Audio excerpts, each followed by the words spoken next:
Hey, what's up, guys? LOC Podcast. Je suis Ray Antonio, votre animateur préféré au monde. Regarde, nouveau titre, je me donne, il faut donner un peu de fleurs des fois. Et mes prochains invités, on va directement au but, guys. On a des traders, des investisseurs. On a Earn and Learn. Roman and Sam. Bienvenue au LOC Podcast. Comment ça va?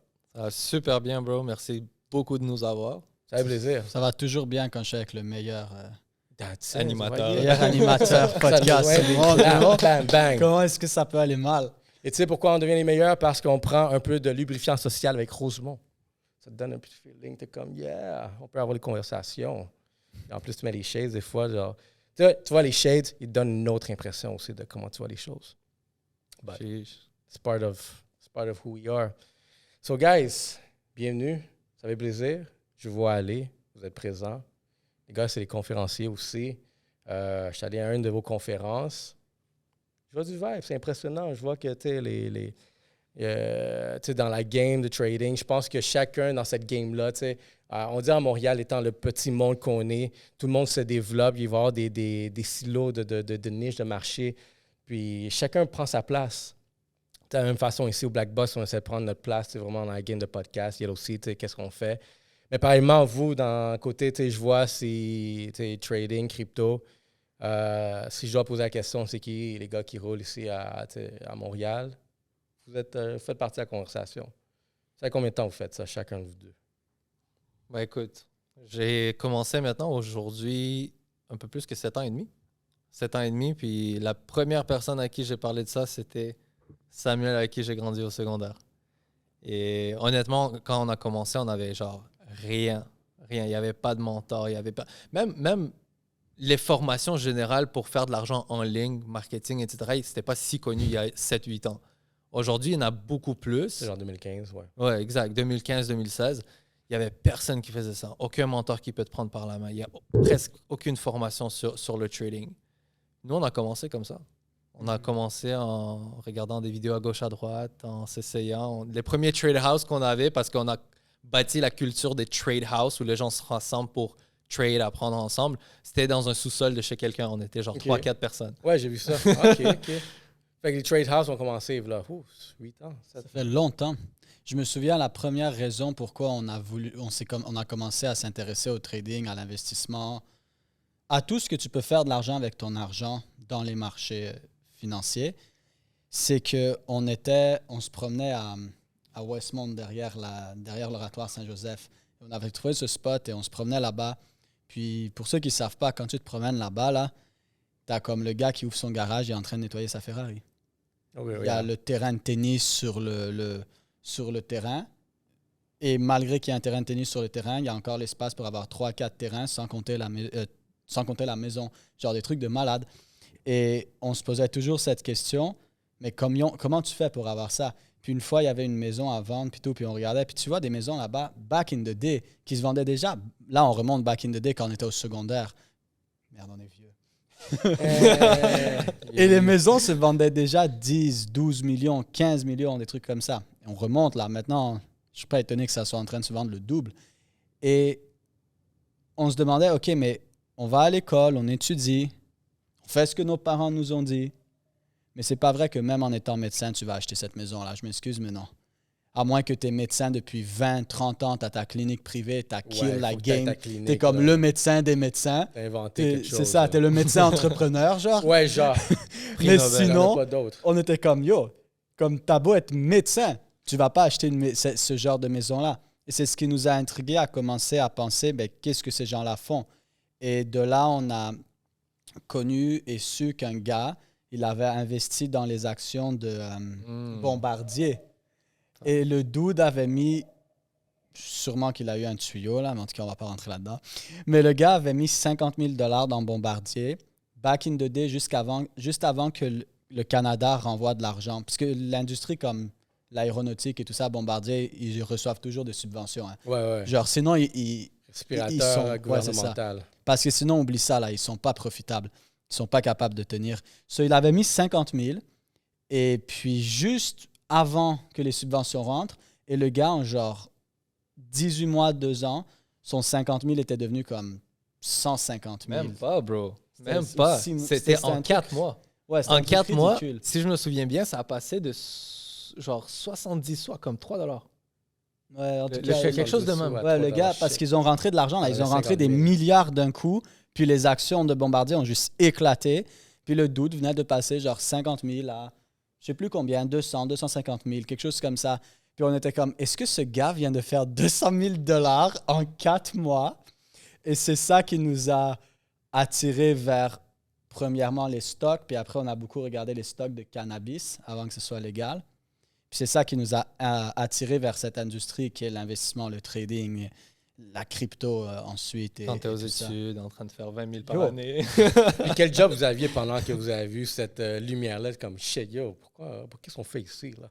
Quand ça s'est arrivé, on était comme quoi, au cégep? Ouais. Secondaire 5, non, première année de cégep, quelque chose comme ça. Fin de secondaire 5, première année de cégep, environ par là. Et travail étudiant, puis t'étudies dans quelque chose que tu sais pas pourquoi t'étudies, là. C'est juste là parce Tu- qu'on te conseillait, voilà. Ouais, t'es là parce que c'est comme le next right step. Mhm. C'est la bonne prochaine étape. Mm. Tu sais pas pourquoi tu le fais, mais c'est juste la bonne prochaine étape. Comme l'enfant qui se lave les mains après être allé aux toilettes parce que ses parents lui ont dit toute sa vie de se laver les mains après aller aux toilettes. Bien sûr, je dis pas de pas vous laver les mains, lavez-vous les mains, guys. Mais tu le fais automatiquement. Pourquoi? Tu fermes la lumière en sortant de la toilette. Pourquoi? Sinon, ta mère, elle te frappait avec le chancleta, l'électricité, c'est pas gratuit. Tu sais? Alors, tu fais des choses comme ça sans réaliser automatiquement parce que c'est comme ça qu'on t'a programmé. Et on est allé au cégep, comme la plupart des gens qui sont au cégep, qui ne savent même pas exactement pourquoi ils sont là, parce que c'est la prochaine étape logique que tu es censé faire. Je me souviens, j'ai littéralement suivi mes amis au cégep spécifique, un programme spécifique, juste parce que je voulais avoir ce sens d'appartenance. J'avais peur d'être le mouton noir. Moi, j'ai bounce au vieux Montréal parce que je voulais être tout seul et plus connaître personne. J'étais comme, je voulais juste changer complètement d'environnement, mais même chose, c'était juste parce que c'était le next. Ben Ouais, non, step, c'est le tu vois. conditionnement. Puis regarde, moi aussi, j'ai fait de l'université, là, puis... Mais moi, ma tête de faire l'université, c'était pas nécessairement parce qu'on m'a dit next. De toute façon, tu sais, c'est moi qui me l'ai payé. Ma famille était juste fière que tu finisses secondaire, là. Tu as déjà fait ça. Tu vois, l'université, c'est un extra. Puis quand je l'ai fait, c'était plus pour prouver que je pouvais faire quelque chose. Mais au fur et à mesure, j'ai commencé à découvrir comme c'était long, c'était dur, puis des fois, je suis comme, qu'est-ce que je fais ici, là? Je peux faire d'autres choses. Mais je me dis, gars, si je réussis à finir l'université, ça va me prouver moi-même que je suis capable de finir n'importe quoi que je commence. Fait qu'il y a eu ce côté d'orgueil aussi qui est venu jouer avec moi. Je suis comme, je peux abandonner. Il y avait un côté entrepreneurial à ton université, genre. Genre. C'était comme, I'm gonna make it. I'm gonna make matter it. I ain't what. giving up. Je l'ai eu. Je suis comme, bet. Fait qu'il y a une leçon derrière ça, mais encore là, le conditionnement qu'il faut que tu fasses ces étapes-là. C'est le fait aussi qu'ils ont une technologie maintenant qu'on a accès à l'information. Puis vous, OK, je vois que toi, Sam, genre, tu portes un terme genre éducateur en crypto, n'est-ce pas? J'ai vu un peu apparaître dans ton profil. En ce moment, on a l'opportunité d'avoir des personnes aussi comme ça qui ont l'information, qui peuvent la transmettre à d'autres. Puis, en portant, admettons, cette vision-là d'éducateur, comment tu te sens vraiment à pouvoir transmettre cette information à d'autres personnes? Tu vois-tu que tu es en train d'ouvrir des opportunités où est-ce que toi, tu aurais voulu avoir? 100%. Il y a aucun doute. Quand je partage l'information aux gens, un des trucs que je répète le plus souvent, c'est parce que souvent, lorsque quelque chose arrive trop vite, tu n'as pas le temps de comprendre à quel point tu dois l'apprécier. Si, par exemple, tout d'un coup, je te permets de gagner les Olympiques. Là, maintenant, je claque des doigts et tu gagnes les Olympiques. Est-ce que tu penses que tu vas pleurer par terre quand tu vas être sur la première marche du podium? Non. Parce que c'est arrivé tellement vite que tu n'as pas eu la souffrance de passer 10 ans à t'entraîner 4 heures par jour, tous les jours, qui fait en sorte que c'est pour ça que quand il met la médaille d'or autour de ton cou, tu pleures. Learn Parce and que earn. tu te rappelles de tous ces sacrifices, toutes ces douleurs que tu as eues. Alors, c'est pour ça que des fois aussi, éduquer, donner de l'information aux gens, c'est quelque chose que j'adore, mais je leur répète souvent. Prenez le temps de comprendre cette information que je vous donne. Parce que moi, cette information, ça m'a pris 8 ans à l'accumuler. Je continue à en accumuler tous les jours. Mais tu viens le donner aux gens d'un seul coup. Et vu que tu leur donnes d'un seul coup, ils ne réalisent pas parce qu'ils n'ont pas passé dans ces étapes-là. Bah ouais. Alors, en même temps, c'est un couteau à double tranchant, des fois, je trouve, parce que j'adore partager l'information. Mais quand tu ne sais pas comment cette information est dure à aller chercher, tu ne vas pas l'apprécier à sa juste valeur ou réaliser qu'est-ce qu'elle veut dire par manque d'expérience. Tu vois? Mais tu vois, admettons un élément que les personnes vont mettre maintenant qui sont dans ce domaine-là, éducateurs, coaching, puis tout ça, pour les formations en ligne, il y en a certains qui vont mettre la barre haute, comme on parlait de high ticket. Fait que tu vends ta formation à une haute valeur, comme ça tu mets une valeur très élevée à le contenu. Les personnes commencent à voir ton contenu comme différent. Tu sais, gars, si je vais payer 5 000 $ pour ta formation, là, je suis mieux de faire 10 000 $ minimum. Là. Au moins payer la formation puis faire un petit argent pour te dire que OK, je peux réinvestir des choses comme ça. Mais est-ce que tu vois vraiment, ça c'est une direction que vous utilisez dans votre contenu? Y a-t-il une valeur à travailler avec vous, avec l'éducation que vous faites sur certaines de vos choses? Ou c'est comme free for all pour tout le monde? Venez-en, rejoignez-vous, puis travaillons ensemble. Honnêtement, on s'est mis en place de tout le monde. Je pense que ça, c'est une des bonnes choses que moi, je peux faire, c'est me mettre dans les souliers de quelqu'un. Moi, la première formation que j'ai payée, la première chose qui m'a frappé dans le visage, c'était... tu te souviens de Ty Lopez? Ouais. Ty Lopez, quand il faisait Here in My Garage. Ouais, Here in My Garage, got Lambo. La première formation ever que j'ai investie sur moi, c'était sa formation de 67 $ sur la croissance personnelle. Puis? C'est la seule chose que j'avais. 67 $ pour écouter 67 de ses vidéos sur comment développer des meilleures habitudes sur la santé, richesse, etc. Mais ça a ouvert mes yeux. Ça m'a mis dans un groupe avec quelqu'un qui m'a parlé du trading. Mais maintenant, 7 ans et demi plus tard, que je peux faire une formation, même à 20 000 $. On fait une formation complète, privée, 20 000 $, on peut le faire. Mais on s'est mis en place de tout le monde, dans les souliers de tout le monde, en disant, OK, on va tout faire. On va mettre du gratuit, dont aujourd'hui 140 épisodes. On va donner de la valeur gratuite. On va donner un peu de valeur qui coûte un petit peu comme le 67 $, mais qui va ouvrir les yeux des gens. Okay. Et aussi, on va mettre une grande valeur pour que les gens nous prennent au sérieux. Parce que par expérience, 7 ans et demi plus tard, on a eu monsieur, madame, tout le monde. On a eu des gens qui ont bien réussi, on a eu des gens qui ont super bien réussi, on a des gens qui sont restés au même niveau, qui ont quitté, on a vu tout le monde. Puis c'est juste à prendre la décision quand on parle de garder ton énergie, être conscient de l'énergie que tu donnes aux autres. À qui aujourd'hui tu veux donner ton énergie? Aujourd'hui, on a dit, on vient ici sur ce podcast parce qu'on veut partager cette énergie avec vous, avec les gens qui regardent, parce qu'on sait qu'il y a quelque chose de bon ici. Mais je n'ai pas envie de donner mon temps, mon énergie et de l'argent sur quelqu'un qui va quitter dans 3 mois. Exact. Alors, cette valeur-là, ça va mettre les gens à prendre ça au sérieux. Donc, je sais déjà que la personne va être sérieuse. Et voilà, j'ai perdu où est-ce que je m'en allais avec ça. Regarde, je peux peut-être rajouter où est-ce que tu es peut-être développé sur ça. Parenthèse. Vas-y. Ce qu'il faut prendre aussi en considération dans ce que Roman dit, c'est que l'argent, c'est un échange énergétique.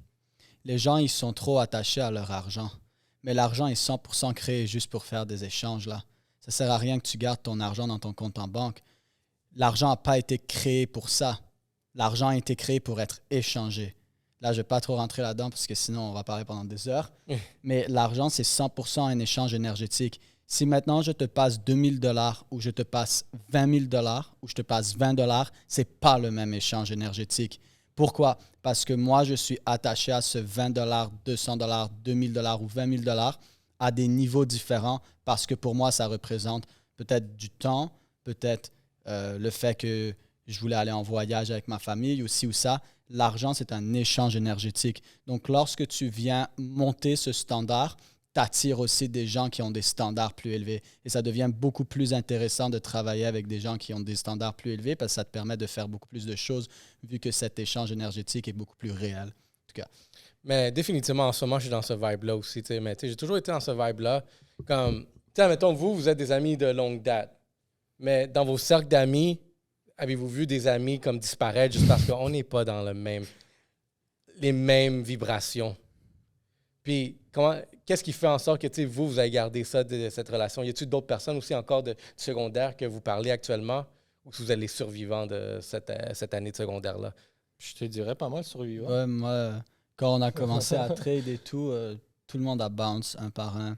On a fait du développement personnel et tout ça. Puis qu'est-ce que vous avez que vous avez gardé le momentum, vous avez gardé la croyance, mais vous avez fait confiance à un chacun, mais aussi à vous-même, contrairement que les autres n'avaient pas. Y a-t-il quelque chose qui vous définit plus? Comme je vous dis, il va y avoir des marchés, des niches partout aussi à Montréal, puis certaines personnes vont stand out sur un certain marché. Puis je trouve dans le vôtre, j'ai vu vos conférences, vous avez build une bonne communauté. Fait qu'est-ce qui fait en sorte que, mettons, vous avez continué ce vibe-là, cette énergie-là? Je te dirais, c'est deux choses. C'est l'entraide et de pouvoir grandir ensemble. Le fait de... Genre, comment ça se fait que ça fait maintenant peut-être 13 ans qu'on se connaît? Comment ça se fait qu'après 13 ans, on ne s'est pas divisé dans deux chemins différents? Chacun a sa vie. On a nos femmes, on a nos maisons, on a ci, on a ça, puis voilà. Maintenant, on a des habitations différentes. Mais on choisit de quand même grandir ensemble. Quand tu as quelqu'un, tu as des partenaires, tu as des amis, tu as une femme, tu as un homme avec qui tu veux grandir et tu t'investis à grandir, ça va bien aller.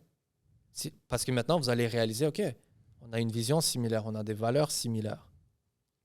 Je pense que c'est une des raisons principales. Non, définitivement, puis ça, c'est très cool comme du secondaire, c'est très rare aussi. Moi, j'ai peut-être un ami du secondaire encore que j'ai aujourd'hui. Je l'ai appelé il y a 2 jours. On ne voit pas souvent, mais...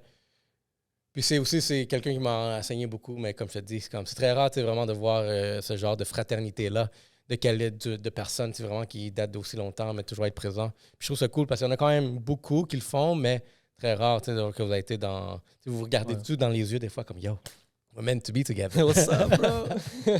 Mais c'est vrai, parce que on va dire, tu rencontres un ami, tu vibes bien avec lui, tu grindes avec lui, puis tu fais beaucoup d'argent, puis là, tu réalises, money makes you more of who you are. Et là, tout à coup, lui, il a des goûts différents, puis toi, tu veux aider la planète.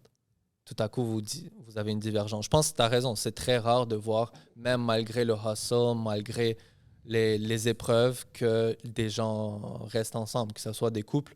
Aujourd'hui, au-dessus de... C'est quoi le taux de divorce, là, au-dessus de 50-60% de divorce? C'est très élevé. Mais voilà. 50-60, ouais. C'est littéralement ça, parce que les gens grandissent ensemble, puis réalisent qu'il y a des valeurs qui changent, des goûts différents, pas en capacité de passer à travers des épreuves et grandir ensemble. OK. Fait que tantôt, vous m'avez dit que dans ce que vous avez bâti, vous êtes 6 partenaires. Ouais. OK. Puis en ce moment, il y en a 2 dans ça. Est-ce que vous faites partie du leadership en lycée? As-tu vraiment des rôles entre chacun? Parce que on dirait que vous êtes plus...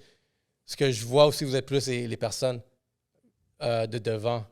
Comment dire, les PR. Que c'est vous qu'on va reconnaître. Peut-être les autres partenaires sont-ils plus derrière la caméra? C'est des structures différentes. De notre côté, je pense que chacun prend un rôle pas mal égal sur les Reels, les podcasts, etc., le contenu. Mais on a des tâches différentes, des responsabilités différentes, et je pense qu'on a bâti une belle équipe ensemble où on est en capacité de se faire confiance. Du fait qu'on envoie juste, par exemple, Roman ou Sam, ou on envoie Hugo Gori ou JP et Matt quelque part, on se fait confiance et on se communique entre nous à la fin de la journée. On n'a pas besoin de toutes les 6 personnes ici. Ouais. OK. C'est du gros travail d'équipe. À la fin de la journée, j'avais entendu quelque chose vraiment fort. Je me souviens plus c'est qui l'avait dit, mais il avait dit la plus grande raison pourquoi les gens ne réussissent pas en business, c'est parce qu'ils pensent juste à eux. Ils pensent juste à faire de l'argent tout seul. Puis ce gars-là, il disait, moi, à chaque fois que je fais de l'argent, je me dis comment est-ce que je peux faire gagner de l'argent à 5 autres personnes. Puis comme si tu es capable à chaque fois que tu fais de l'argent, faire gagner de l'argent à 5 autres personnes et que tout le monde commence à travailler ensemble et à faire ça, c'est insane à la vitesse et à la grandeur que tu peux te développer. Donc, c'est aussi d'avoir ce travail d'équipe, tu vois, d'être capable de faire confiance aux gens autour de toi et de déléguer. Parce qu'à la fin de la journée, le chirurgien opère et le mécanicien fait de la mécanique. Alors, il faut savoir c'est quoi la chose dans laquelle tu es bon, les choses dans lesquelles tu es moins bon. Puis quelque chose que j'ai réalisé souvent que les gens, je pense, font une erreur, c'est qu'ils disent « Ah, j'ai des forces et des faiblesses, alors je vais travailler sur mes faiblesses. » Et je lisais un livre là-dessus il y a 1 an et demi, 2 ans. Et c'était tellement bien dit parce qu'il expliquait que non, on s'en fout de tes faiblesses. Si tu es bon, si tu es un peu bon dans tout, tu vas faire de l'argent et tu vas être successful dans rien. Tu vois, pourquoi Kobe Bryant est Kobe Bryant? Parce que tout le monde sait ce qu'il a fait. Pourquoi Michael Jordan est Michael Jordan? Parce que tout le monde sait ce qu'il a fait. Je te parie que Kobe Bryant, il n'allait pas tirer des ballons de foot. il tirait des ballons de basket parce qu'il savait ça, c'est ma force. Alors, les choses que les gens devraient voir, c'est quoi ma force? Et ensuite, dans cette force-là, c'est quoi mes piliers un peu plus faibles? Et là, mon but, c'est d'augmenter mes piliers faibles au sein de ma force. Pas mes faiblesses. Pourquoi j'irais travailler sur quelque chose dans lequel je suis super faible alors que je peux trouver quelqu'un qui est super bon dessus? Non. Si moi, ma force, exemple, c'est jouer au basket, comme j'ai dit, je ne vais pas tirer des ballons de foot. Je vais jouer au basket. Mais je réalise, tu sais quoi? Mon 2 points, quand je fais ce tir-là dans tel angle-là, il est plus faible. Là, tu travailles sur cette faiblesse-là, mais tu travailles sur cette faiblesse au sein de ta force. Donc, ce que tu fais, c'est que tu es en train de travailler sur tes faiblesses dans ta force pour devenir extrêmement fort dans ce milieu-là. Mais le reste, tu t'en fous. Parce qu'à la fin de la journée, si tu es average, tu ne te fais pas payer pour être average. Tu te fais payer dans ce monde, dans le marketplace, pour amener une valeur inestimable dans une chose. Jim Rohn. Mais c'est vrai. Une seule chose. Non, for sure. Puis, non, c'est un bon point. OK. C'est quoi ta force? Investissement. C'est quoi ta faiblesse?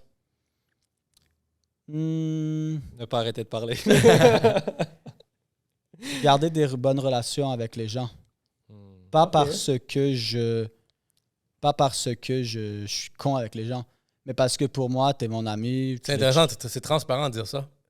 Mais pour vrai, parce que moi, genre, par exemple, on se voit sur ce podcast, puis après ça, je vais pas penser à t'écrire pendant 2 ans. Puis là, je te revois, puis je suis comme, hey, comment ça va? Puis ça sépare les relations parce que moi, je suis toujours super partant pour faire les choses, mais je pense pas à reach out les gens. Est-ce que tu es plus genre introverti dans ce cas-là ou est-ce qu'il faut qu'on aille te chercher? Tu sais, c'est comme parce que du monde qui va sentir, comprendre ça personnel comme ah, je sais pourquoi tu m'as pas écrit des choses comme ça. Exact. Mais parce que ma personnalité est juste comme ça, tu me connais pas encore. Puis éventuellement, quand tu me connais, tu t'adaptes, tu comprends que je suis comme ça. Fait tu dirais-tu que tu es plus introverti qu'extraverti? Une personne extravertie, ce serait le premier. Comme yo, what's up, comment c'était? On fait ça encore. Je suis introverti, sauf que je vais toujours être partant. So, si tu me dis yo, on fait ça, toi, il faut je vais aller être comme chercher. yo, let's get it. Mais je vais pas penser à aller créer cette... Donc, en fait, ma plus grande faiblesse, c'est garder ces relations, bâtir ces relations avec les gens parce que j'y pense pas. Pour moi, on a fait un podcast ensemble. Puis là, tu vois, j'ai dit à Roman, hey, il faut l'inviter sur un podcast. Puis j'étais fier parce que j'ai pensé tu vois, à dire on va l'inviter. Mais pour moi, ça change rien, tu vois. Pour moi, la relation est aussi bonne maintenant que dans 6 mois, que dans 2 ans. Même si on ne s'est pas parlé pendant 2 ans, moi, tu me parles après 2 ans, hey, comment ça va? Nanana. Mais les gens ne sont pas comme ça. Les gens, quand tu ne leur as pas parlé pendant 2 ans, c'est comme, qu'est-ce qu'il veut, lui? Alors, je te dirais, ma plus grande force, c'est tout ce qui est dans l'investissement. Fait que tu as une stratégie, tu vois finance, les stratégies trading, derrière crypto. l'argent, comment le placer puis comment le flip. Ouais, puis enseigner. OK. N'importe quel sujet que j'aime, que tu me poses une question, par rapport à la crypto, au trading ou n'importe quoi, je peux te l'expliquer comme tu l'as jamais compris. Je suis sûr qu'un enfant de 10 ans le comprend. N'importe quelle question, tu peux la poser live que tu as, je te l'explique, tu vas jamais l'avoir compris comme ça. Sur moi, c'est d'aller prendre l'information sur ces sujets que j'aime, comme les finances et tout ça, puis l'expliquer aux gens comme un enfant de 10 ans comprend. Mais après, par exemple, je vais pas penser à t'écrire pour te dire yo, on sort. Non, je fais. Mais je pense aussi. Je pense à. Ben, vas-y. Quand on grandit aussi, ça devient de plus en plus pas compliqué. C'est sûr que si c'est ta priorité, tu vas le faire. Mais je pense que le fait qu'on grandit, tu as tellement de responsabilités, tu veux run la business, tu veux apprendre de nouvelles compétences, tu as la famille, tu as le ci, tu as le ça. Genre, parfois, tu te dis, man, j'aurais aimé de passer plus de temps avec ces gens-là et de bâtir une connexion avec eux. Mais t'es comme, quand que je peux trouver le temps, man? Ben, regarde, le temps, c'est un... Surtout quand t'as tellement de personnes avec qui t'aimerais bâtir cette connexion. Le temps, regarde, ça, c'est un skill aussi, tu sais. Puis c'est une faiblesse pour beaucoup de monde, comment gérer du temps. Mais toi, c'est quoi tes forces? Je te dirais se renseigner, mais plus précisément tout ce qui est vision, roadmap. Je me souviens quand on était dans le sous-sol, j'avais cette vision. Où est-ce qu'on va être? On va pouvoir parler devant plusieurs centaines de personnes, impacter des gens. C'est un peintre. Ouais, voilà. Ben, pouvoir me mettre à la place des gens aussi. Honnêtement, je me connecte super bien avec les gens. Tu me parles de ton histoire, tu me parles de certaines situations. Je me mets à ta place. On dirait je peux être à ta place. C'est comme si j'étais là. Tu as de l'empathie. Ouais. Puis c'est quoi ta faiblesse? Freaking bonne question. Let's go. J'ai fait cet Podcast. exercice, puis là, j'essaie de... Les gars, c'est pas évident, même si tu me poses. Moi, j'ai fait cet exercice dernièrement, puis je suis comme. Tu sais, c'est comme, tu vois, tes forces. Tu remplis tes forces, quand tu as faiblesse. I got no weakness, man. Je sais c'est faux. quoi ma faiblesse. Je te dirais c'est quoi. C'est pouvoir... En fait, c'est mon orgueil d'atteindre un certain objectif. L'orgueil d'atteindre un certain Non, objectif. C'est l'ego qui ne me laisse pas, en fait, give up. Je sais pas si je m'exprime bien. Regarde, So, attends, exemple, je veux atteindre quelque chose. comprends. Je veux atteindre un certain résultat, peu importe, fitness, relations, financier, etc. T'es obsessif. Je suis obsessif, je veux l'atteindre. Mais parfois, ça peut être mauvais lorsqu'il s'agit de d'autres personnes. Je te donne un exemple. Je veux tellement aider quelqu'un, je veux tellement l'aider à réussir, je vois tellement de potentiel dans cette personne-là, je vais tout faire pour l'aider. Et ma faiblesse, c'est de réaliser que peut-être la personne ne le veut pas. Ou peut-être que ce n'est pas le bon timing pour cette personne. Et en fait, c'est plus aider cette personne qui devient l'objectif. C'est de combler à mon orgueil et prouver à moi-même que je vais réussir en disant je vais aider cette personne-là. Mais tu sais, derrière ça, c'est comme, je vois le genre. C'est sûr que tu peux pas aider, tu peux pas sauver. Comme ça devient plus, pas une mission pour la personne, mais ça devient une mission pour moi. Tu vois? Ça change le focus. Ça, je l'ai vu à quelques reprises. J'essaie de comprendre un peu, tu sais, vraiment des contextes, mais on peut peut-être revenir à ça. Qui est intéressant, tu sais, là, je vois vraiment un peu l'organisation, vision, puis toi, tu es vraiment le stratégiste, je pourrais dire. Je te dirais côté éducation, enseignement. En gros, finance et enseignement, vision. Je te dirais le stratégiste, c'est JP. OK. Côté marketing, côté idée, côté optimisation. Je te dirais, moi, je suis plus... Shout out à JP. Moi, je suis plus la grande gueule. Lui, c'est le peintre. JP, c'est le colonel en arrière qui regarde les armées. C'est le rocket science, non? C'est ça. Ouais. OK. Et toi, bro, tu as fait cet exercice. Qu'est-ce que tu as réalisé? C'est exactement ce que j'allais lui dire en plus. Hey, mettre sur spot. Yeah, c'est toujours... Excuse-moi. C'est toujours facile de vraiment identifier ses forces. Je pense que, comme tu dis, on travaille beaucoup sur nos forces. Quelque chose que je pourrais dire par rapport à les forces, aussi, j'ai réalisé ça que d'un point de vue entrepreneurial, entreprise, quand tu gères une entreprise, aujourd'hui, ça va être même conseillé que, gars, votre entreprise, c'est ça, sa force. Déléguer les choses que vous n'avez pas rapport. Délègue ta comptabilité, c'est pas ta force. Délègue, mettons, ton marketing. Dans mon cas, c'est ça, je suis en train d'aider. J'ai des entreprises où est-ce que vous n'êtes pas bon en marketing, bien, vous êtes des excellents en laboratoire, vous êtes excellents en construction, vous êtes excellents en vraiment manufacturier. Puis, gars, moi, je suis excellent à penser vraiment comment on va commercialiser vos affaires. Fait que ça serait dans mes forces où est-ce que j'ai ce côté-là, tu sais, vraiment le côté visionnaire. Parce que l'exercice de force-faiblesse, c'était vraiment ma business. C'est quoi ses forces? Parce que je devais la comparer à mes compétiteurs. Puis c'est quoi la faiblesse? Puis il faut que tu donnes aussi des fleurs à tes compétiteurs. Il faut que tu sois capable de reconnaître que tes compétiteurs vont en voir des forces que toi, tu n'as pas. Puis tu vas être comme, ah, shit, ça, c'est fort. Comme celui-là, tu sais, admettons, j'en trouve un. Eux, je suis comme, gars, ils ont la notoriété. Il y a une grande équipe, ils connaissent la game, ils font peu d'erreurs. Mais c'est quoi la faiblesse derrière ça? C'est que tu deviens tellement habitué à tout le temps faire le même processus que ton niveau de risque va pas être aussi élevé. Ça veut dire que ton niveau d'innovation, il va pas être si fort que ça.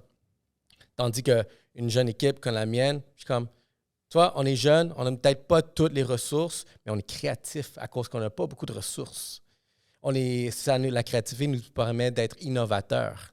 Fait que là, c'est quoi tes faiblesses derrière ça? C'est que, tu sais, j'ai pas autant le bagage d'expérience que peut-être la compagnie de 25 ans.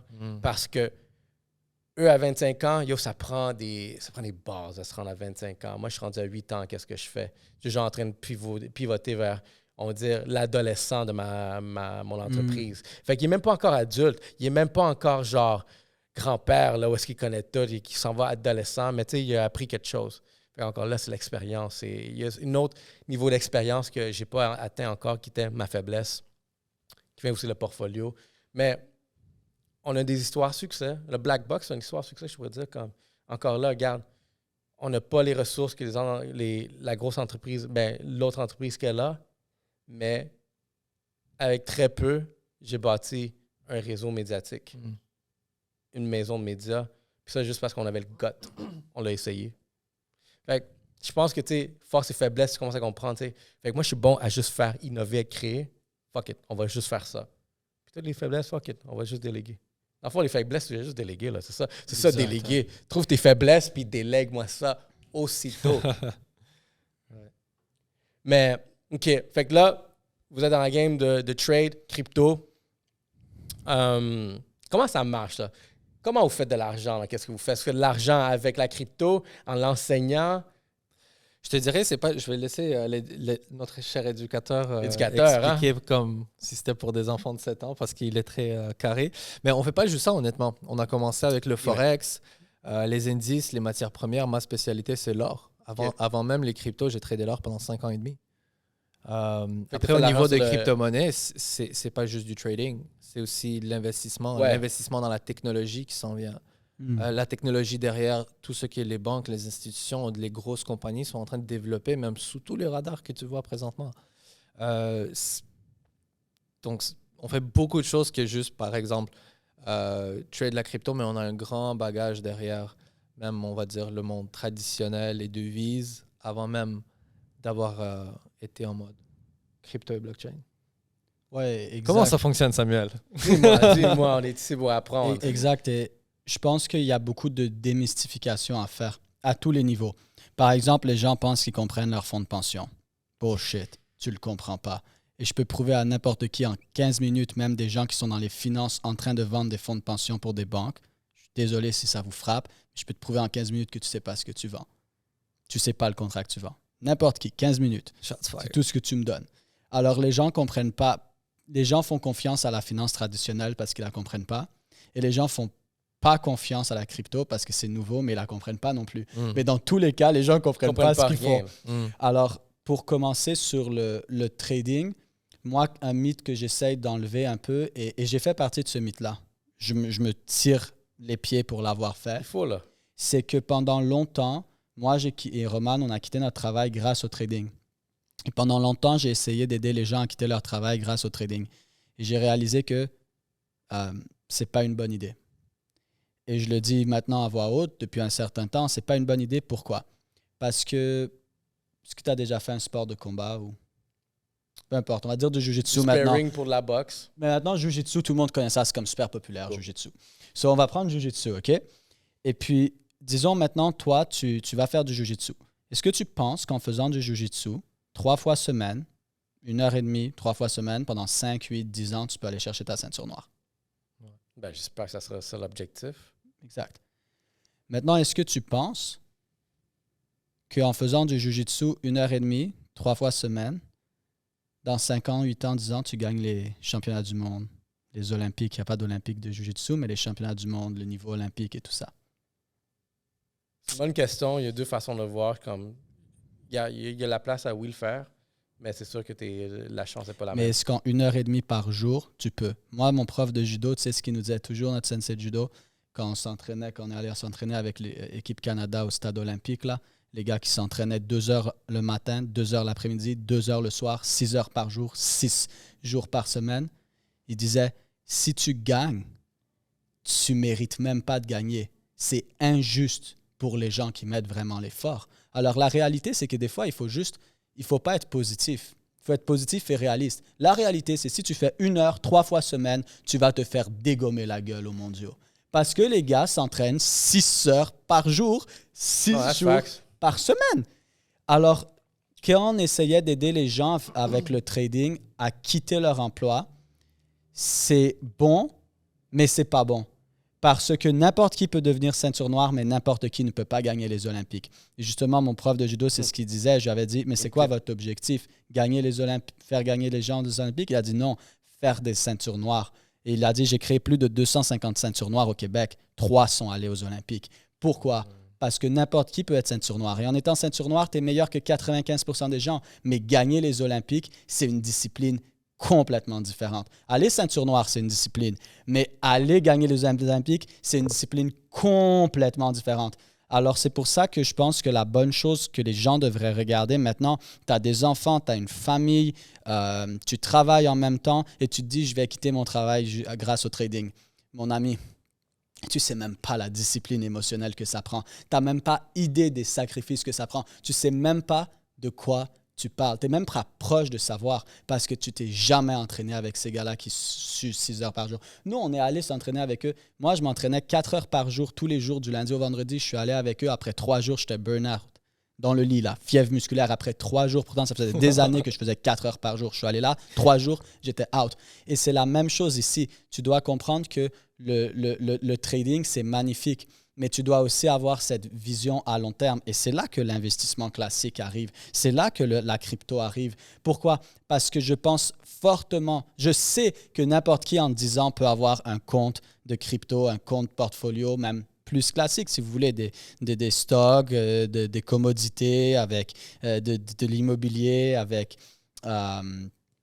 des bons, et tu peux rentrer de la crypto là-dedans, un portfolio bien diversifié. N'importe qui peut avoir un portfolio de 5, 8, 10 millions de dollars dans 10 ans. N'importe qui. Mais les gens, ils ne réalisent pas ça. Tu sais, tu te dis 10 millions, ça a l'air loin. 10 millions, c'est pas si loin, là. 10 millions, tu investis 1000 dollars par mois et tu fais genre quoi, 20, 30%. C'est quoi? Laisse-moi le calculer maintenant. Mais pendant que tu fais le calcul, non, mais je vois genre, tu sais, comme... Parce que, regarde, dans tout ce que j'ai réalisé aussi, c'est que j'ai aussi, il y a des étapes à le grind. Puis, tu sais, tantôt, tu te dis qu'une de tes faiblesses, puis, tu sais, l'obsession, j'ai remarqué que, moi, c'est... Qu'est-ce que vous en pensez de ce concept-là? Je trouvais que c'était cool. C'est comme, tout le monde recherche vraiment la passion. Tu vas être passionné à faire les choses. Tu sais, je trouve que il va y avoir des étapes. Au début, tu sais, tu commences à devenir une personne qui prend la routine, l'habitude. Le plus que tu le fais, c'est là que tu commences à scale à la passion. Puis la passion, c'est une énergie que tout le monde aime, adore voir. Mais là, il y a le prochain niveau. Ça, c'est le dark one. Ça, c'est le unlock one. Puis ça, c'est celui-là qui va créer des personnes uniques. C'est l'obsession. Tu sais, au moment que, c'est ça que j'ai remarqué, au moment que tu atteins le niveau obsession, là, t'es comme, tu risques de bien réussir, qu'est-ce que tu vas faire, mais à quel prix? Puis les personnes ne sont pas prêtes à sacrifier ce prix-là. Fait qu'ils vont rester peut-être dire, je suis passionné, j'aime ce que je fais. Ça va être un hobby. Mais ton hobby, n'importe qui, je pense, peut convertir un hobby en vraiment un success story ou est-ce que ça devient quelque chose d'obsessif. Il faut que tu sois obsessif. Tu sais, qu'est-ce qui est drôle avec ça, c'est que lui est plus la personne obsessive par rapport à ce qu'il fait. Moi, je suis plus le curieux derrière. Moi, je suis absolument pas passionné par le trading. Ça fait 7 ans et demi que j'en fais. Je suis très bon. Je forme des gens. On a eu des gens qui ont touché les 6-7 chiffres. Mais je ne suis pas passionné. Je suis très curieux. Je peux passer quelques heures devant les graphiques parce que je suis curieux sur ce qui se passe. Où sont les banques, les institutions, comment ils bougent l'argent et où est-ce que la technologie s'en va. Mais je ne suis pas passionné. Et les gens doivent réaliser qu'ils n'ont pas besoin d'être passionnés pour arriver à la ceinture noire. Ceinture noire, tu es capable de quitter ta job grâce au trading et le monde d'investissement. Tu mets quelques heures par jour, tous les jours. D'ici quelques années, tu vas arriver à ta ceinture noire. Exactement comme je l'ai fait. Des gens passionnés s'en vont aux Olympiques. Mais ça, c'est un des mythes du trading. Tu n'as pas besoin d'aimer ça. Tu n'as pas besoin d'aimer, d'être obsédé par le trading et l'investissement. Mais tu sais quoi? Juste parce que tu es curieux, ça peut amener ta liberté. Puis tu n'as pas besoin d'aimer les finances, mais tu es obligé d'en faire quand même, de toute façon. Et ça, les gens, ils ne comprennent pas ça, là. Mais regarde, tu te lèves, tu pisses, tu prends une douche, tu manges, tu bois, tu respires, et puis tes finances, alors, il arrive quoi avec ça?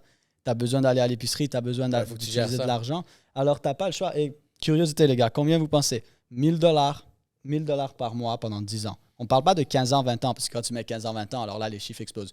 Juste 1000 $ investis, 250 par semaine.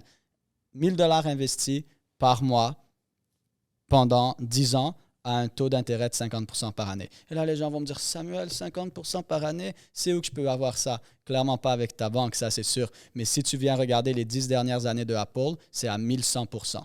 Okay. Ça veut dire que 50% par année, c'est moins de la moitié que ce que Apple a fait tout seul en 10 ans. Mais les gens, vu qu'ils ne se renseignent pas, ils ne réalisent pas. Moi, 50%, ça a l'air énorme. Pour moi, mon but, si j'ai fait 100% cette année, je suis triste, tu vois. Je suis triste. Combien d'années ça va prendre, admettons, typiquement, si tu appliques vraiment, admettons, vous avez des conseils, vous donné vraiment de l'éducation, puis des meilleures pratiques. Si tu fais ça, tu vas te rendre là. Admettons, c'est quoi le chiffre magique en suivant vraiment une formule, peut-être sûrement la formule que vous avez utilisée, qui vous a amené où est-ce que vous avez besoin. Combien d'années ou combien de temps ça prend, admettons, où est-ce que tu dis comme je lâche ma job, je suis en train de vraiment pouvoir vivre. Déjà, il faut que les gens regardent chacun de leurs objectifs, mais regarde, 1 000 $ par mois à 50% pendant 10 ans, tu as un compte de 2 millions de dollars. Ah, j'étais proche. 10 ans? 10 ans, 2 millions de 10 ans dollars. pour abandonner ma job, mais faire du trading on the side? Non, mais ce que je veux dire, c'est que... Mais à 10 ans, tu vas avoir les 2 millions. Fait au pire, là, Oui. Non, mais sur lâches ce ou 2 non? millions-là, tu peux avoir des revenus de portfolio. C'est ça que les gens ne réalisent pas. Si tu as bien investi ton 2 millions, tu peux aller chercher 5% de revenus de portfolio facilement sur 2 millions. Mais 5% de 2 millions, bravo, hein? Parce que d'après mes calculs, tu es en train de faire minimum 100 000 par année en revenus passifs sur ton portfolio. Alors, les gens sont comme, je ne peux pas vivre avec 2 millions. Non, tu ne vis pas avec 2 millions, tu vis avec les revenus de ce 2 millions-là. Et tu vis sûrement mieux que ce que tu fais parce que la majorité des gens ne font pas 100 000 par année dans leur poche. Ils ont une autre forme de liberté aussi. Exact. Parce que tu peux faire ça n'importe où tu veux. Exact. Et c'est là où le trading devient intéressant. Parce que de ce que moi, j'ai réalisé, ça n'empêche pas que pendant que tu investis, tu peux continuer à trade. Un n'empêche pas l'autre, là. Tu peux être en train d'investir et trader. Tu te dis, par exemple, moi, j'ai 1000 par mois. Rien ne t'empêche de prendre 200 par mois pour trader puis 800 pour investir. Mais la réalité, c'est qu'à la fin de la journée, si maintenant tu as 100 000 $ qui rentrent, tu as 10 000 qui rentrent par mois, 5 000 qui s'en va sur tes dépenses et tu as l'autre 5 000 qui reste. Disons qu'il y a 1 000 qui s'en va par mois pour trader, puis l'autre 4 000 qui s'en va pour investir. Est-ce que tu t'en fous de perdre le 1 000 complètement? Le mois tu as investi 4 000, tu as payé tes trucs et le mois d'après, il y a un autre 10 000 qui rentre. Et je te dirais que c'est là que tu vas avoir les meilleurs résultats parce que les gens tradent pour payer leurs factures. Et c'est pour ça qu'ils perdent. Parce que quand tu trades, tu joues contre le marché, tu joues contre tes émotions, tu joues contre le temps.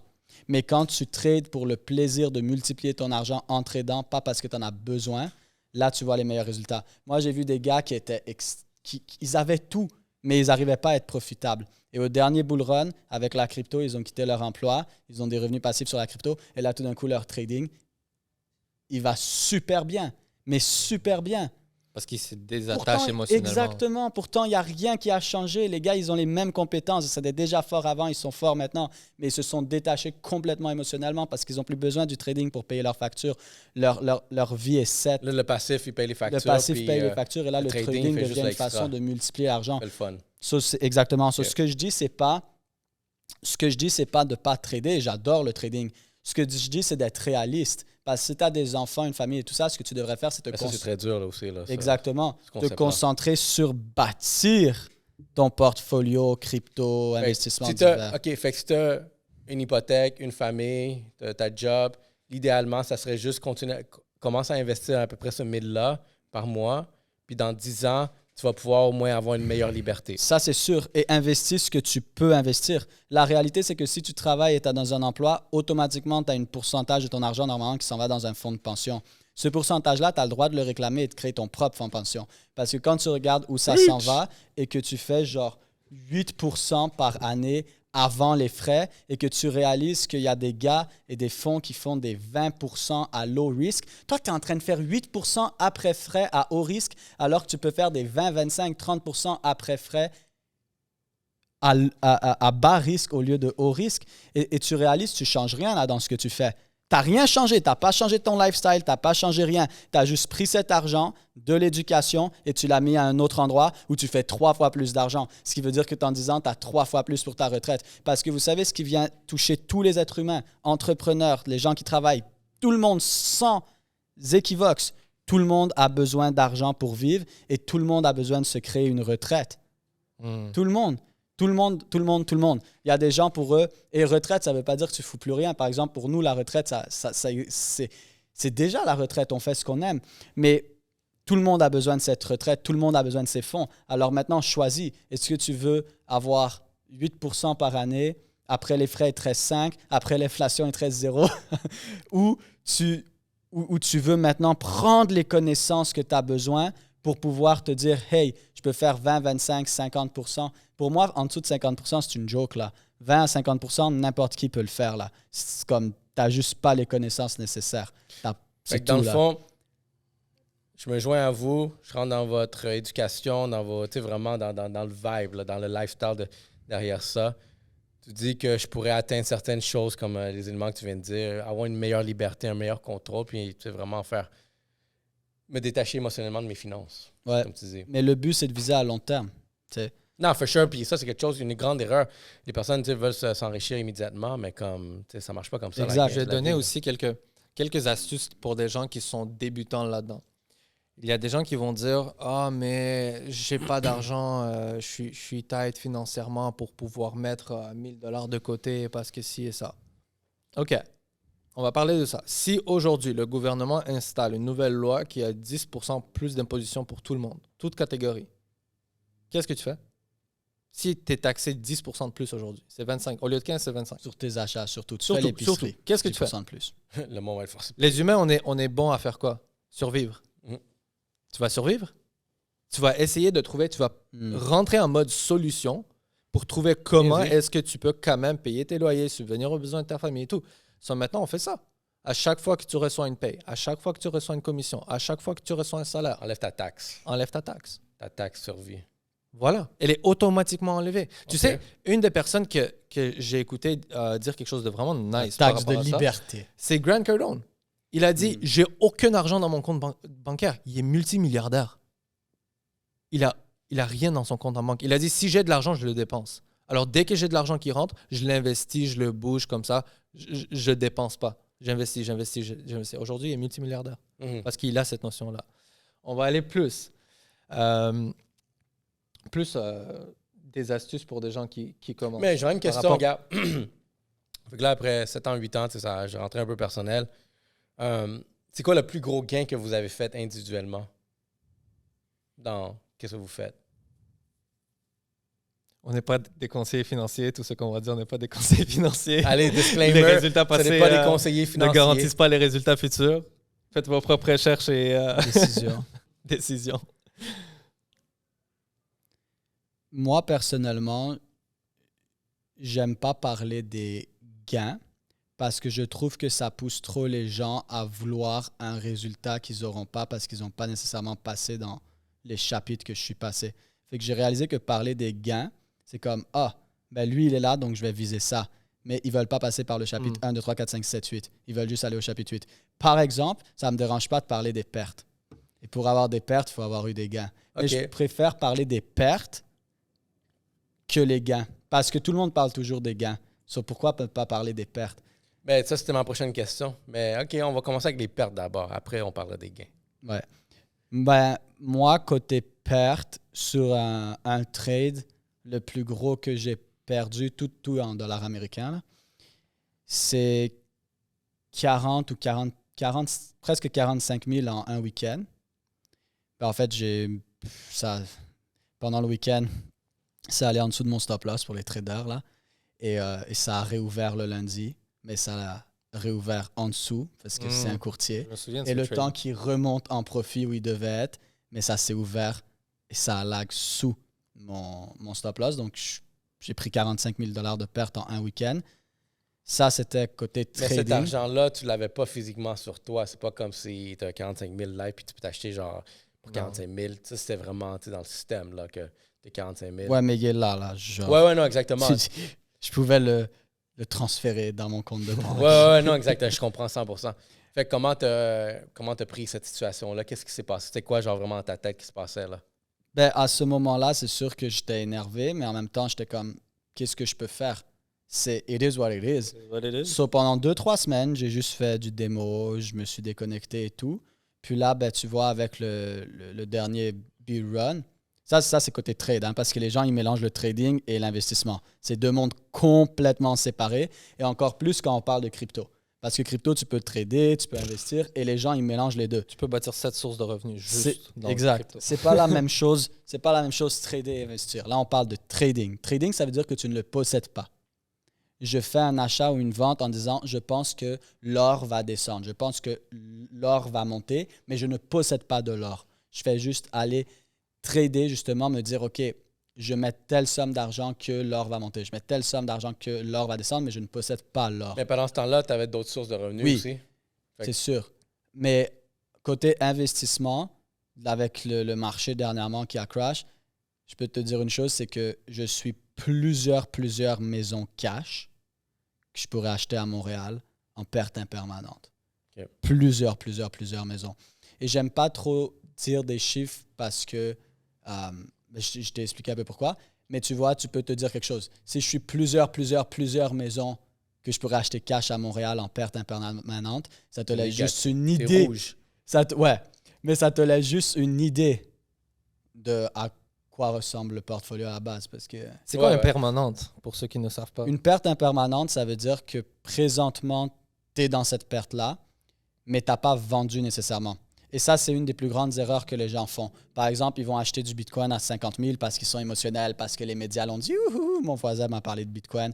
Ce qu'il faut savoir, c'est que les gens achètent toujours au mauvais moment et vendent au mauvais moment. Tout le monde. C'est la règle d'or. Même s'ils savent qu'il faut acheter bas et Même vendre. s'ils savent. Alors, perte impermanente. Une perte permanente, c'est comme mon trade. Il a été fermé, j'ai perdu 45 000, c'est fini là. Mhm. Une perte impermanente, ça veut dire que, par exemple, ça tombe de 50 000 à 25 000. Si ça tombe de 50 000 à 25 J'ai 000, commencé à 50 puis il a baissé à 25. exact, tu es à moins 50 % Ouais. mais tu n'as pas vendu. Ça veut dire que s'il remonte au même niveau qu'il était, S'il remonte, tu as une chance de recoup. Ou exact. ça va être Et égal. si dans 5, 8, 10 ans, tu es encore là et qu'il a fait plus 500 % du niveau où tu es rentré, ben finalement, tu es en gain. Une perte impermanente, ça veut dire que c'est une perte dans ton portfolio, mais tu n'as pas encore vendu. Donc, une perte impermanente devient permanente quand tu vends. Tu vois? Si, par exemple, Ok, je maintenant, comprends. tu achètes des actions de Google et ils tombent de 20 % demain matin, tout d'un coup, là, c'est la fin du monde, bam, ça tombe de 20 %. Si Google fait ça, il y a un problème. Mais Google tombe de 20 % demain matin. Pfff. Et là, tu avais mis 100 000. Et là, paf, ça passe à 80 000. Mais tu fais encore confiance à Google. Tu sais que c'est une grande entreprise qui continue à évoluer. Ça va reprendre. Exact. Le L'optimisme, seul là, moment c'est- que tu perds, c'est si tu fermes ça. Mais si tu restes dedans, tu es en perte impermanente. Et éventuellement, Google remonte, tu es à plus 150 000. Et puis Puis un voilà. recoup. Donc, quand je dis perte impermanente, ça veut dire que je n'ai pas vendu. Ça veut dire que c'est des projets dans lesquels je continue à faire C'est confiance. rouge, mais ça pourrait remonter. Mais la vie, c'est des hivers et c'est des étés. Hein? Les gens, ils veulent That's it. juste un enlignement d'été. Mais tu as besoin d'avoir l'hiver pour que le printemps vienne, pour que les nouvelles plantes grandissent. Si tu as juste des étés, tu sais ce qui va finir par arriver, tout va sécher, tout va mourir. Bonne métaphore. Puis toi, Roman, plus grosse perte, dis-moi. 15 15? dans une journée. Puis comment tu t'es senti? Ah, bro. Je vais couper certaines dépenses. J'avais fait. On a fait un épisode par rapport à ça en plus. Qu'est-ce qui s'est passé? C'était wow. Ça, c'était les erreurs qui m'ont formé à prendre des trades de qualité et non quantité. Mm. Parce que la réalité, c'est que quand tu viens dans ce monde, tu penses que tu dois mettre 8 heures par jour à être devant tes graphiques en train de trade. J'ai rencontré un gars aujourd'hui. Il commence à 8 heures, il finit à 4. Il trade. Je dis pourquoi? What the fuck? Ouais. Non-stop. C'est littéralement ce que je faisais avant. Je C'est-tu dis, pertinent de faire ça? je C'est-tu fais une mon erreur argent débutant? de 9, C'est 10, stupide. 11. Tout à coup, j'ai envie de plus. Je suis gourmand, je me sens chaud. Tout à coup, à midi, je perds. OK, je dois reprendre mes pertes. OK, il En est une 13 journée. heures. Ah, il est 14 heures. Ah, il est 15 heures. Tout à coup, je réalise, merde, non seulement j'ai perdu toutes les gains, mais j'ai perdu du capital aussi. Et là, tu es assis là et tu réalises, je viens de perdre potentiellement le salaire annuel de quelqu'un. Là, tu commences à réfléchir, qu'est-ce que ce 15 000 aurait pu faire? Ouais, là, t'es comme fuck. Mais, J'ai annulé le voyage. ouais. C'est quoi ton plus gros gain? Ah non, ça... Oh, mais soyez pas timide. Personne vous Non, c'est juste une règle que je me suis mis, je ne l'ai jamais dit à personne parce que c'est juste pas ma mentalité. Tu vois, quand tu parles des gains, les gens sont attirés à voir ça. Of course, tout le monde est T'as attiré par voir. déjà vu So, poster... si tu es prêt pour les pertes, T'as déjà Tu vu vas être me prêt voir pour les poster gains. des gains en ligne? Non. Tu sais pourquoi? Parce que les personnes que j'ai envie d'attirer, j'ai pas envie T'as pas qu'ils attiré regardent par les les gains. Pour 2 raisons. Premièrement, la personne qui va venir, elle va s'attendre à exactement ça. Dire, oh wow, la personne vient de faire 15 000 dans une journée, moi aussi je peux le faire. Et là, tout à coup, il réalise au fur et à mesure, en 2 mois, Ça prend des efforts. Et ça, on l'a ça prend de vu la en discipline. tabarnouche. Ça prend du capital aussi, faire 15 000. Tu ne vas pas venir avec un compte de $100, $500 puis faire 15 000 le jour au lendemain. So, tout à coup, la personne se décourage et toi, tu as mis du temps à essayer de la coacher puis la positionner à gagner. Et J'aime puis cette tu direction. te dis, non, mais les gens savent que ça va pas prendre 6 mois. That's complete bullshit. De la même façon que si je vais voir quelqu'un et je lui dis, entre Netflix et un sac de chips ou aller au gym, tu choisis quoi? Tout le monde va dire aller au gym. Pourtant, qui va y aller? Tu vois, j'étais dans la rue, on faisait un micro-trottoir et je demandais aux gens, si maintenant tu avais 20 000 $ pour acheter soit quelque chose que tu veux depuis longtemps, soit investir, tu ferais quoi? Les gens, sans exception, tout le monde, on parle plus de 20 personnes, ils ont dit investir. Je leur ai dit, tu investirais dans quoi? J'y ai pas pensé. Parfait. Est-ce que tu investis présentement? Non. Les gens, tu penses qu'ils vont te dire, oui, je comprends. Et on en a eu en tabarnouche dans les 5, 6, 7 dernières années, des gens qui disent, ouais, je comprends, bro. Moi, je suis là pour 3, 4, 5 ans. 3 mois plus tard. Give up. 6 mois Ils plus savent tard. quoi faire, mais ils le font pas. Exactement. Alors, les gens pensent comprendre quelque chose. Par exemple, non, je comprends que faire 15 000 $ en une journée, ça prend tant de capital et ça prend 5, 8 ans. Ils le comprennent, mais ils ne le comprennent pas. Donc, ils le comprennent, mais quand c'est le temps d'attendre ce 5 ans, après 3, 6 mois, ils sont tannés. Maintenant, là, combien de gars vont aller juste 1 an? Donne un challenge aux gens de courir 15 minutes dehors tous les matins pendant 1 an straight. Ça, c'est moi. Je te promets que tu viens de liquider 99% des gens. Of course. Ils le font pas. Of Deuxième course. raison Il pourquoi va avoir un aussi- moins 30, ils vont give up. Mais Là. c'est comme l'analogie de la Ferrari, tu sais, c'est comme les dudes qui flashent des grosses Exactement. voitures. Je suis comme, probablement, elle peut être- En train de brûler du cash, là. je suis comme, yo, guys. Tu sais, ça peut être une location quand même. Là. Ouais, en train de brûler du cash. Ça, c'est une des ça, c'est ce qui me deuxièmes, tue le plus quand il me deuxième brûle du cash. raison pourquoi Ça je me fait pose pas Respect des... ça, j'aime ça. Deuxième raison pourquoi je posterais au niveau des profits, parce que la personne que j'ai envie d'attirer, je veux qu'elle soit inspirée par la liberté, par les valeurs, mais pas par l'argent. Comme la femme que tu as envie d'avoir. Tu veux pas qu'elle soit attirée pour toi pour ton argent? No, for sure. Puis la troisième Tu trouves chose, ta femme pendant que t'es broke. Troisième chose. l'AMF.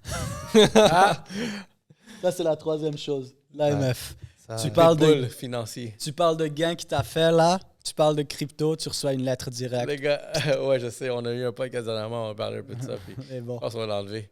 Non, OK, non, je respecte ça, puis honnêtement, vous, comment vous sentez quand vous voyez quelqu'un mettre ses gains? Est-ce que vu que c'est pas votre mentalité, pensez-vous quelque chose de je suis comme, c'est real, c'est fake, t'essaies d'attirer la même chose? Pour vrai, 90% des gens qui mettent ces gains, tu regardes leur lot size par rapport au nombre de pips. En gros, le lot et le risque qu'ils mettent par rapport à ce qu'ils ont attrapé. Puis c'est genre, ils viennent d'attraper 10 points dans le marché, ce qui est rien, là. Comme, dis-toi, en général, par exemple, si Bitcoin monte d'$1, c'est 100 points. Et eux, ils ont attrapé 10 points. Et là, tu vois, 15 000 $. Je me dis, attends, mais toi, vas-y, sors, tu vois. 90% des gens, ils font des trucs qui font aucun sens. C'est faux, c'est des comptes démo. Parce que pour faire 10 000 $ avec 10 points, ça veut dire 0,1%. Ça veut dire que tu as mis comme risque 10 000 $ minimum sur ce 10%-là. So, en gros, C'est mieux d'avoir un compte à genre il 500 faudrait, 000. il faudrait pour que ça soit 1% de risque, ouais, que tu aies un compte à $1 million.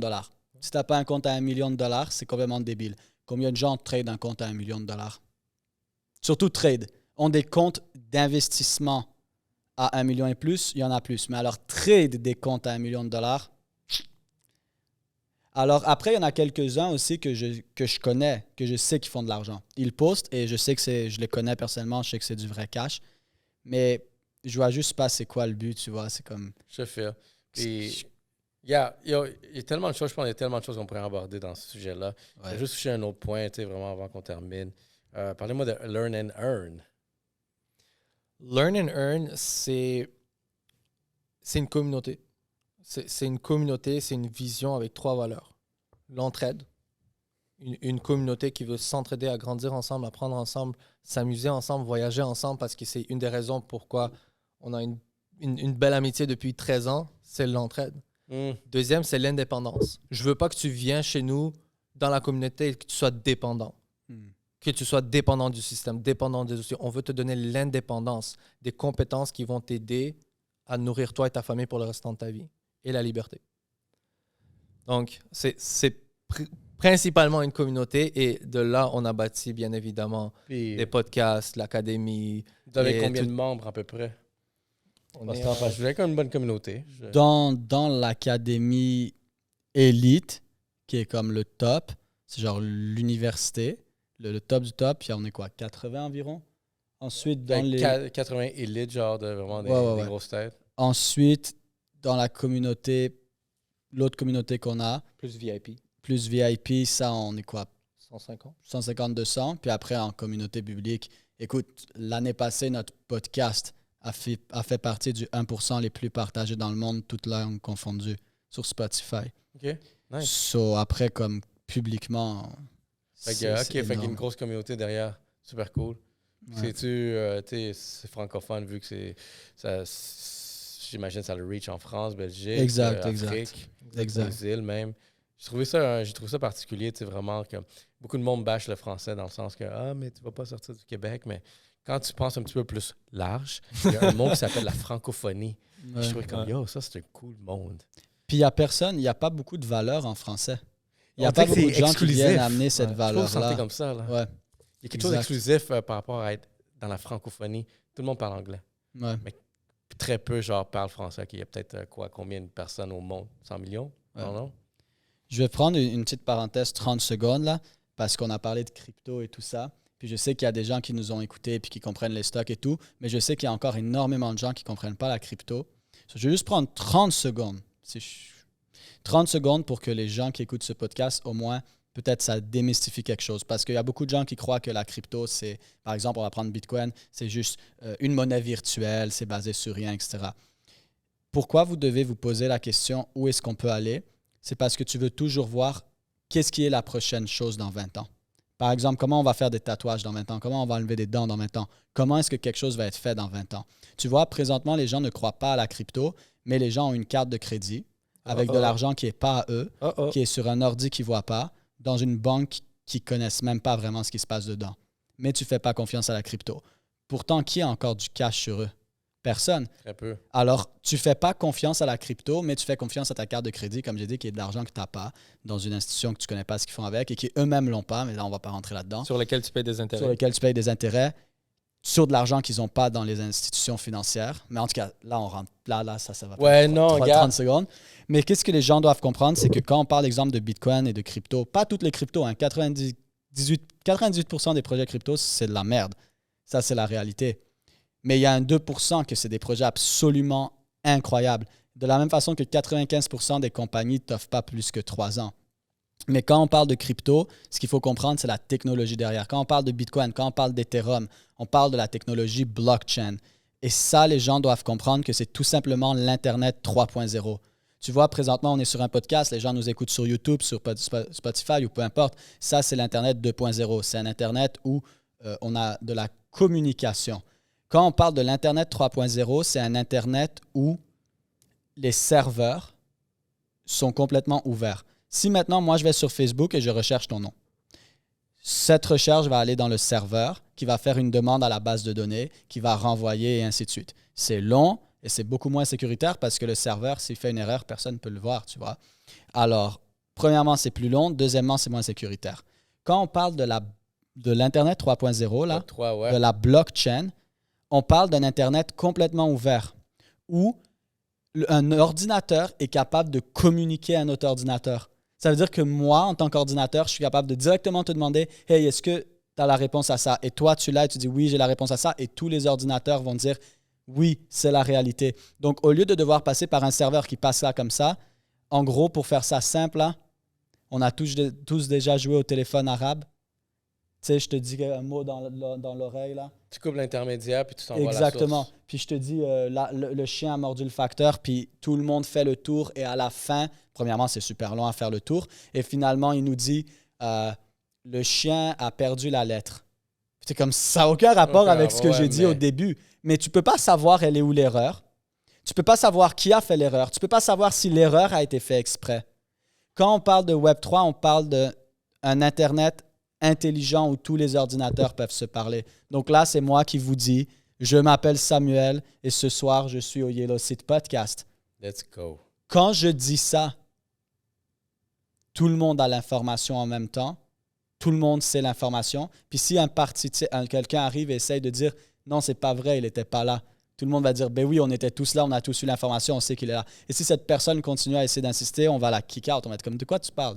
Dégage. » Et bien, quand on parle de l'Internet 3.0, du Web 3, de la blockchain, c'est un Internet intelligent où les ordinateurs sont capables de communiquer entre eux et de dire « Non, lui, c'est pas vrai ce qu'il dit. » Donc, il faut réaliser que là, on parle tout simplement de l'évolution. Comme c'est la technologie, ça fait juste du sens. Non, définitivement. Puis regarde, moi, en ce moment, pour un mot de la fin, j'aime. Ça serait une autre discussion super cool que j'aimerais ça aborder. Parce que dans les médias aussi, c'est la même chose. Où est-ce que les médias vont avoir cette séparation de comment elle va être gérée. On ne sera plus obligé de distribuer directement sur un Facebook, sur Instagram, sur un TikTok, blablabla. Le Web3 va nous connecter directement à notre audience, 100%. à nos partenaires. Fait que dans la game des médias, je l'ai vu, Web3, on rentre dans la bonne vague. C'est pour ça qu'il faut être capable de saigner au début.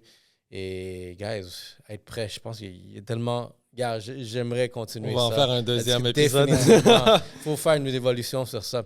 Yo, guys, Roman, Sam, yo, merci pour être venu ici, Yellow Seat Podcast.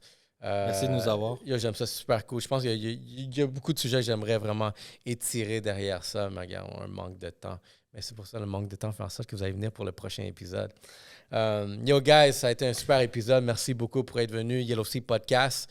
Roman and Sam, ici, on parle de trading, on parle d'investissement, et on parle aussi, comme tu as abordé, le Web3. C'est vraiment un autre monde que vous devez être prêt. Je vais donner un gros shout-out aussi à tous nos partenaires, comme vous savez déjà. Cherchez un barber, allez chez Prestige, à la Rive-Nord, Terrebonne. Vous cherchez vraiment un lubrifiant social, vous allez à la SAC pour aller chercher le meilleur Rosemont qui va pour vos saveurs.